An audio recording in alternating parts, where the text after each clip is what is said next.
Joining us now here on set, Senior Fellow for the Institute for Global Affairs, Mark Hanna. Mark, great to see you this morning. You have a new piece, an op-ed piece in the Los Angeles Times about how the Biden administration's handling of this war, the Israel-Hamas conflict, could actually have a real impact on his reelection bid, which is something we don't often see for foreign policy. But explain to us what you mean. Sure. Joe Biden, first of all, let me just establish right out of the gate that most Americans don't really think too much about foreign policy at election time.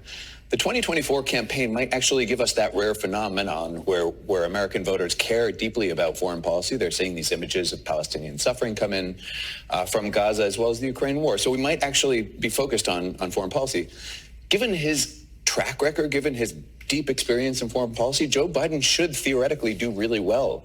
But what we're seeing is that because of his administration's handling of the war in Israel, he's losing a lot of progressives when it comes to and imperiling his reelection bid with those progressives, right? 70% of voters under 35 years old do not approve of the way he's handling the war. A minority want him to be as full-throated in the support of Israel as he is. So we're seeing a lot of progressives that, Israel didn't used to be a kind of a controversial issue for Democrats. One pro-Israel lobbyist told me about a decade ago that his job was basically pushing upon an open door.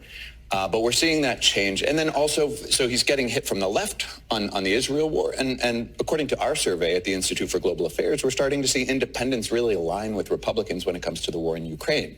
So he's getting hit on the middle as well. So his policies are putting his reelection bid in jeopardy. So certainly the Israel issue, it's impacting his standing, polls suggest, with progressive voters, as you say, with young voters, voters of color, Muslim voters. Now, I think we should be clear. It's not like these voters will likely break for Donald Trump, who over the weekend said he was going to bring back his Muslim ban, but rather the issue is they would just stay home.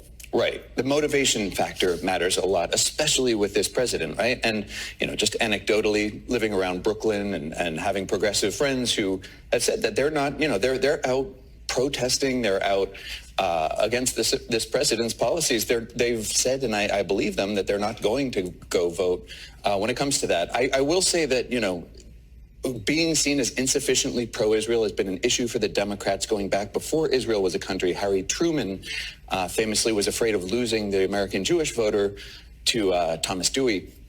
So what Harry Truman didn't face is a large, like you suggested, Muslim American diaspora community and new norms about human rights and sort of this mass media, around the clock social media images of the suffering coming out of Gaza.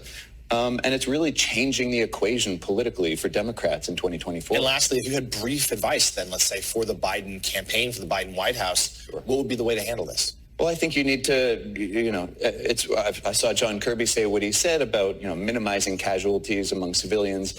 I don't think that goes far enough. And I also think that the president's rhetoric around democracies versus autocracies, which has started to be dialed back a little bit, doesn't resonate so well when you're supporting governments like Bibi Netanyahu's, which has made a very sort of abrupt rightward thrust and is alienating not just American Jewish voters and center-left voters in the United States that are turned off by this support, sort of unqualified support of Israel, but people in Israel, too, who are really annoyed and fed up with Netanyahu's autocratic turn.